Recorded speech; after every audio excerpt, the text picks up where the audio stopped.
تو ہم جو جانور ذبح کرتے ہیں کیوں؟ کوئی ہم سے پوچھے کیوں؟ وجہ کیا ہے بھائی؟ کس نے حکم دیا؟ اللہ نے۔ خواب میں اللہ نے حکم دیا کہ اپنے بیٹے اسماعیل علیہ السلام کو اللہ کی راہ میں قربان کرو۔ نے کیا خواب دیکھا ہے؟ اللہ کا حکم ہے کہ میں اپنے انہی ہاتھوں سے تجھے ذبح کروں، بتا میرے بیٹے تیری کیا رائے ہے؟ ابو جان، جس بات کا حکم اللہ نے آپ کو دیا ہے اسے پورا کیجیے، انشاءاللہ آپ مجھے صبر کرنے والوں میں پائیں گے۔ السلام علیکم دوستوں، آج ہم بات کرنے والے ہیں ایک ایسے اسلامک فیسٹیول کی جسے دنیا بھر کے کروڑوں مسلمان محبت اور عقیدت کے ساتھ مناتے ہیں، بقرعید یعنی عید الاضحیٰ۔ لیکن سوال یہ ہے، مسلم بقرعید مناتے کیوں ہیں؟ کیا صرف جانور کی قربانی دینا ہی اس کا مقصد ہے، یا اس کے پیچھے کوئی بہت گہری کہانی اور پیغام چھپا ہوا ہے؟ آج کے اس ویڈیو میں ہم جانیں گے بقرعید کی اصل کہانی، حضرت ابراہیم علیہ السلام اور حضرت اسماعیل علیہ السلام کا واقعہ، اور اسلام ہمیں اس عید سے کیا سکھاتا ہے۔ ویڈیو کو اینڈ تک ضرور دیکھنا، کیونکہ آج آپ صرف ایک فیسٹیول کے بارے میں نہیں بلکہ اسلام کے ایک بہت بڑے سیکریفائس اور فیتھ کے لیسن کے بارے میں جانیں گے۔ بقرعید کو عربک میں عید الاضحیٰ کہا جاتا ہے۔ اضحیٰ کا مطلب ہوتا ہے قربانی یا سیکریفائس۔ یہ عید اسلامک کیلنڈر کے آخری مہینے ذوالحجہ کی 10 تاریخ کو منائی جاتی ہے۔ اسی وقت دنیا بھر کے مسلمان سعودی عربیہ کے شہر مکہ میں حج کرتے ہیں۔ یہ عید صرف خوشی منانے کا نہیں بلکہ اللہ کے لیے اپنی سب سے پیاری چیز قربان کرنے کا پیغام دیتی ہے۔ اسلام میں حضرت ابراہیم علیہ السلام کو اللہ کا دوست کہا جاتا ہے۔ ان کی زندگی امتحانوں سے بھری ہوئی تھی، لیکن سب سے بڑا امتحان تب آیا جب اللہ نے ان سے ان کی سب سے پیاری چیز مانگی، اور وہ چیز تھی ان کے بیٹے حضرت اسماعیل علیہ السلام۔ تو ہم جو جانور ذبح کرتے ہیں کیوں؟ کوئی ہم سے پوچھے کیوں؟ وجہ کیا ہے بھائی؟ کس نے حکم دیا؟ اللہ نے۔ ایک رات حضرت ابراہیم علیہ السلام نے خواب دیکھا، اور نبی کا خواب عام انسانوں کے جیسا نہیں ہوتا، وہ اللہ کی طرف سے پیغام ہوتا ہے۔ خواب میں اللہ نے حکم دیا کہ اپنے بیٹے اسماعیل علیہ السلام کو اللہ کی راہ میں قربان کرو۔ سوچے، ایک باپ کے لیے اس سے بڑا امتحان کیا ہو سکتا ہے؟ بہت سالوں بعد انہیں ایک بیٹا ملا تھا، وہ ان سے بہت محبت کرتے تھے، لیکن اللہ کا حکم سب سے اوپر تھا۔ سب سے حیران کرنے والی بات یہ تھی، جب حضرت ابراہیم علیہ السلام نے اپنے بیٹے کو یہ بات بتائی تو حضرت اسماعیل علیہ السلام نے منع نہیں کیا۔ اے میرے بیٹے، لگاتار 3 راتوں سے میں ایک ہی خواب دیکھ رہا ہوں۔ آپ نے کیا خواب دیکھا ہے؟ اللہ کا حکم ہے کہ میں اپنے انہی ہاتھوں سے تجھے ذبح کروں، بتا میرے بیٹے تیری کیا رائے ہے؟ ابو جان، جس بات کا حکم اللہ نے آپ کو دیا ہے اسے پورا کیجیے، انشاءاللہ آپ مجھے صبر کرنے والوں میں پائیں گے۔ یہ الفاظ صرف ایک بیٹا نہیں کہہ رہا تھا، یہ ایک اللہ کا سچا بندہ کہہ رہا تھا۔ آج کے زمانے میں لوگ چھوٹی سی پرابلم میں ٹوٹ جاتے ہیں، لیکن سوچئے، ایک بیٹا اپنی جان اللہ کے لیے دینے کو تیار ہو گیا۔ حضرت ابراہیم علیہ السلام اپنے بیٹے کو لے کر میدان میں گئے۔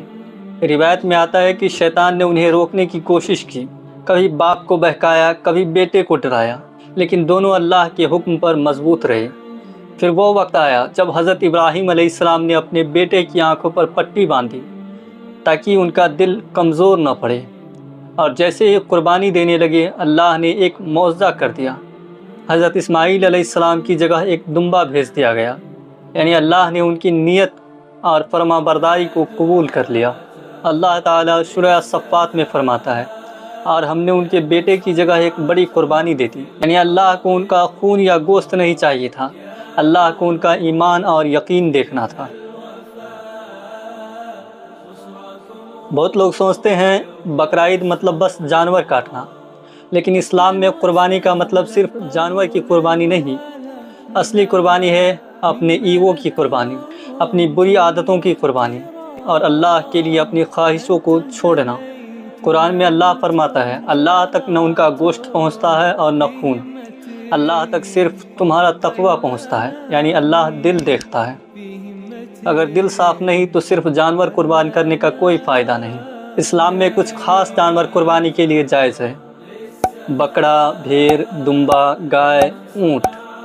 یہ قربانی حضرت ابراہیم علیہ السلام کی سنت کو یاد کرنے کے لیے کی جاتی ہے۔ اور ایک امپورٹنٹ بات، اسلام جانور پر ظلم کرنے کو منع فرماتا ہے۔ قربانی کے وقت بھی جانور کے ساتھ رحم اور انسانیت کا حکم دیا گیا ہے۔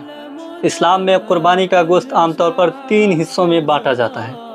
ایک حصہ گھر کے لیے، ایک حصہ رشتہ داروں اور دوستوں کے لیے، ایک حصہ غریب اور ضرورت مند لوگوں کے لیے۔ یعنی بقرعید صرف اپنی خوشی کا نام نہیں ہے بلکہ دوسروں کو خوش کرنے کا بھی نام ہے۔ سوچئے کتنے غریب لوگ ہوتے ہیں جو سال بھر اچھا کھانا نہیں کھا پاتے، بقرعید پر ان تک خوشی پہنچتی ہے۔ ہر سال لاکھوں مسلمان مکہ جا کر حج کرتے ہیں، وہی جگہ جہاں حضرت ابراہیم علیہ السلام اور حضرت اسماعیل علیہ السلام نے اللہ کے لیے سیکریفائس دیا تھا۔ آج بھی حج کے دوران قربانی دی جاتی ہے تاکہ لوگ اس عظیم واقعے کو یاد رکھیں۔ بقرعید ہمیں کیا سکھاتا ہے؟ اللہ پر بھروسہ۔ کبھی کبھی اللہ ہم سے مشکل چیزیں مانگتا ہے لیکن اس کے پیچھے حکمت ہوتی ہے۔ زندگی میں بڑی چیز پانے کے لیے قربانی دینی پڑتی ہے۔ شیئرنگ، اپنی خوشی اور رزق دوسروں کے ساتھ بانٹنا، غریبوں اور ضرورت مندوں کا خیال رکھنا۔ کچھ لوگ بقرعید کو سمجھے بنا جج کرتے ہیں، لیکن اگر آپ ہسٹری اور میسج کو سمجھے تو پتہ چلے گا کہ یہ فیسٹیول وائلنس کا نہیں بلکہ فیتھ، سیکریفائس اور ہیومینٹی کا فیسٹیول ہے۔ ہر ریلیجن میں سیکریفائس کا کانسیپٹ ہوتا ہے۔ اسلام میں بھی قربانی ایک سمبل ہے اللہ کے لیے اپنی محبت اور فرما برداری کا۔ آج کے ٹائم میں صرف جانور قربان کرنا کافی نہیں، اصلی قربانی یہ ہے جھوٹ چھوڑنا، حرام کمائی چھوڑنا، نفرت چھوڑنا، غصہ کنٹرول کرنا، ماں باپ کی عزت کرنا، غریبوں کی مدد کرنا۔ اگر انسان کا کیریکٹر نہیں بدلا تو عید کا میسج ادھورا رہ گیا۔ دوستو، بقرعید صرف ایک فیسٹیول نہیں، یہ یاد دلاتی ہے کہ اگر انسان کا ایمان مضبوط ہوتا ہے تو اللہ کے لیے سب کچھ قربان کر سکتا ہے۔ حضرت ابراہیم علیہ السلام نے ہمیں سکھایا کہ اللہ پر بھروسہ کبھی ٹوٹنا نہیں چاہیے۔ حضرت اسماعیل علیہ السلام نے ہمیں سکھایا کہ سچا بندہ وہی ہے جو اللہ کے حکم کے سامنے سر جھکاتا ہے۔ آج جب آپ بقرعید دیکھیں تو صرف قربانی کا جانور مت دیکھیے بلکہ اس کے پیچھے چھپا ہوا ایمان، سیکریفائس اور ہیومینٹی کا پیغام سمجھیے۔ اس سال آپ اپنی ایگو کی قربانی دیجیے، اپنے غصے کی قربانی دیجیے۔ اللہ آپ لوگوں کے قربانی کو قبول فرمائے۔ عید مبارک۔ السلام علیکم ورحمۃ اللہ۔